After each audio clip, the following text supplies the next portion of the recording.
Welcome back to Tabletop Assault. My name's David, and today we're continuing our Spotlight series with a closer look at Logan Grimnar on Stormrider. Quick shout out, thank you to everyone who's watched the first episode of this series, provided feedback, gave suggestions for extra units, and just generally get involved in the engagement and comments. It's really interesting to see what you guys think of these types of videos. Again, these aren't full review videos, we're not looking at every element of a unit.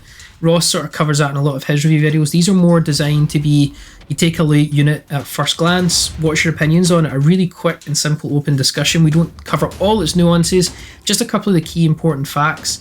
And this is really good for me to get an education on units as well, which I'm not used before or not familiar with, so I can get a quick glance at it, but also I can get the feedback from you guys, giving me some really cool ideas. Certainly had a lot of really cool ideas from the last video on how to make the Venom Crawler work with Master of Possession. So Master of Possession will be one of the future videos we're going to look at, because that's been now suggested by a couple of viewers. So just quick rule as well, put in the comment section down below what you think about this unit. Am I right? Am I wrong? Am I some nice stuff that you can do with it, which I need to learn? Again, want to be taught. But more importantly as well, give suggestions for the next unit you would like to see covered. Nothing's off the table. Anything in 40k. David, do you want to take a look at this unit and just give us your thoughts? I'm going to do it for you. So put that in the comments. So without further ado, let's actually take a look at Logan Grimnar on Stormrider. Now, a bit of background about me using Logan Grimnar. I'm not a major Space Wolf player. I've used them quite a few times in 7th, 8th and 9th. In particular, Stormrider tends to be the way I use Logan Grimnar rather than on foot. And I also wanted to cover the Stormrider version because it's an interesting point I noticed when you use Logan Grimnar on Stormrider compared to on foot. And we'll come to that when we look at stratagems. It's just a really important point I like to raise, what the difference between the two is. So let's dive in. Logan's going to come out 180 points at the moment. That's as of recording this. Movement 10, weapon skill, ballistic skill 2, strength 4, toughness 6, wounds 14, attacks 5, leadership 9, save 2+. Pretty solid, fair price I actually think for what you get, especially when we're going to look at some of the synergies and the weaponry that Logan kicks about with. But a really decent save, although with 14 wounds you need to be very careful how you're going to position him on the tabletop because he's targetable.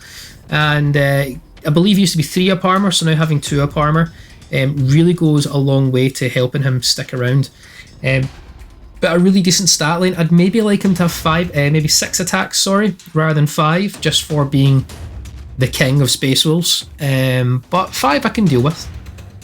Talking about the stat line, let's look at the weaponry. So Stormbolter, what you see is what you get with Stormbolter. I'm sure we're all familiar with what they are now, but one key thing I should just point out, keyword wise, as Chariot and Stormrider, doesn't have infantry, doesn't have Terminator, and doesn't have Biker. So what that tells me is I don't believe that rapid fire is going to be 4 shots when he's moving unless you're half range. He's not going to take advantage of the bolter discipline rule because he doesn't have those keywords to go with it. I could be wrong, but that's just one of the key findings I noticed straight off from first glance. But he will, going into the weaponry, that's the Stormbolter. It's got the Axe of Mordecai and Flurry of Teeth and Claws. Flurry of Teeth and Claws, let's cover that really quickly. Really nice. It's a strength 5 attack, -2, 1 damage. Makes 6 additional attacks with this weapon, so that's a really nice way to kind of deal with your 1 wound 10-man squads of troops or horde units. You've got a backup of 6 extra attacks there. The Axe of Mordecai as well, you could go mass attacks or heavy hitting attacks. I always go heavy hitting. Axe of Mordecai has one-handed and two-handed profile. One-handed profile is going to be strength 6, -3, 1 damage, 2 hits per hit, 2 hit roll per hit.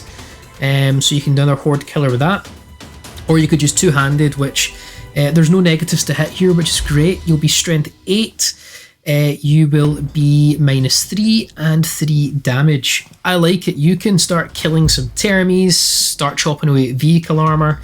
He's got something for everything, bar toughness 8 models, but it's quite good. I'll also just mention he does have the Swift Hunter's ability as well, which means he can declare a charge even after advanced. In addition, the unit makes a piling or consolidation move. It moves an additional inch. So you could potentially fling him forward with that heavy hitting axe and cause some damage. A couple of key things you also want to point out. With the Shock Assault, it's going to get +1 attack to his profile, so when he charges, he'll actually have 6 attacks. So 6 of those attacks can be that big strength 3, or you can have a whole bunch of them at damage 1, which is really, really nice. And then obviously coupled with the Legion trait for all space, which is Hunters Unleashed. When you charge, or heroically intervene, you know, you're actually going to be getting an extra attack as well. So it could be 7 attacks on the charge. This is why I really wanted him to be 6 attacks base, because I'm really greedy and I think you should have all these crazy attacks.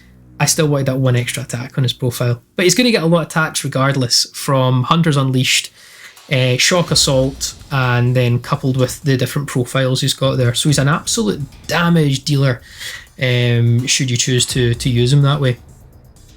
Obviously as well, we've got combat doctrines, which I'm not going to cover, but they'll also take effect depending on what battle round you're on and what doctrine you're activating, etc. for where you are with Logan. Ability wise, we've covered Dangers of Death abilities and Swift Hunters. Belt of Rust got a 4-up invul. Pretty common now across 9th edition. 4-up invul tends to be one of the best you can get, so really happy stacking one of the best you can get. High King of Fenris, so this model is your Warlord. It is always treated as having completed the deed associated with his Warlord trait. Let's pause with the rest of the abilities and go straight to the Warlord trait here actually. Let's take a look. So he's also going to remember counted as having the deed completed if he is your Warlord, okay? So the Warlord trait he has is Aura of Majesty. So add 3 inches to the range of your Warlord's Rites of Battle, Tactical Precision, Chapter Master and Spiritual Leader's abilities to a maximum of 9 inches. So he's going to get that Aura buff, which with a character with a lot of maneuverability of 10 inches, you can really get to take advantage of these auras quite quickly. You can get him around and buff units. The deed, however, is at the start of your command phase. This model is within range of an objective marker that is more than 6 inches away from your deployment zone. Wait. At the start of your command phase, this model is within the range of an objective marker that is more than 6 inches away from your deployment zone. Oh, so that's what you have to do to get the deed, but he's already got the deed activated, so we can scrap that. So that would then give him the Saga then, I believe. So that will be while friendly Space Wolf core units are within 6 inches of this model, each time a morale test is taken, it's automatically passed. Meh, not too important. I think morale's still not really found its place yet in 9th edition, so it doesn't seem to have as big an impact as it once did, or as it should. So it's good to have that, knowing that you're not going to be failing morale when you're close to Logan Grimnar, but I've yet to see it really pay dividends morale in 9th edition. But still, not bad to buff those aura ranges. That's really, really nice. Chapter Master ability, if we go back to the ability section, so in your command phase, select one friendly Space of core or Space of character, a unit within 6 inches of this model. Until the start of your next command phase, basically you can reroll hit rolls. Pretty normal standard stuff now for the Chapter Master rule across Space Marines.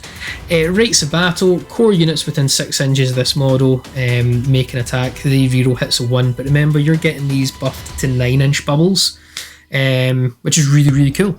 So quite wet, he's got enough command abilities, he's got enough abilities to keep your army rerolls going, and he's going to hit like an absolute ton of bricks, but I want the extra attack to hit harder.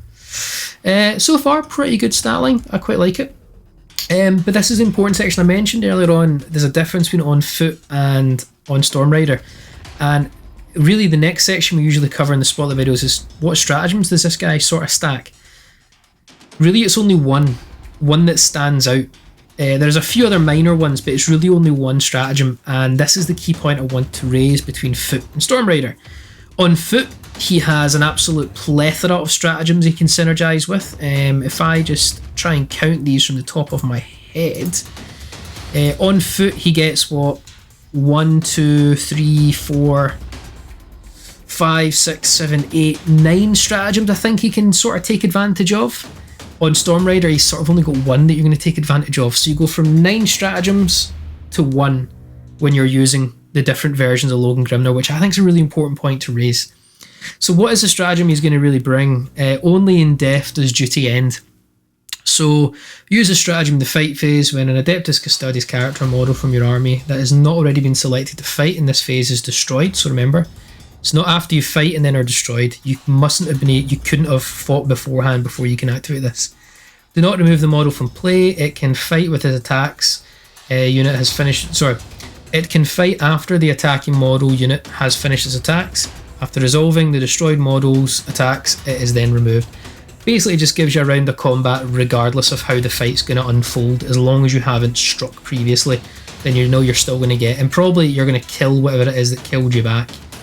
Unless it's a knight, you might struggle.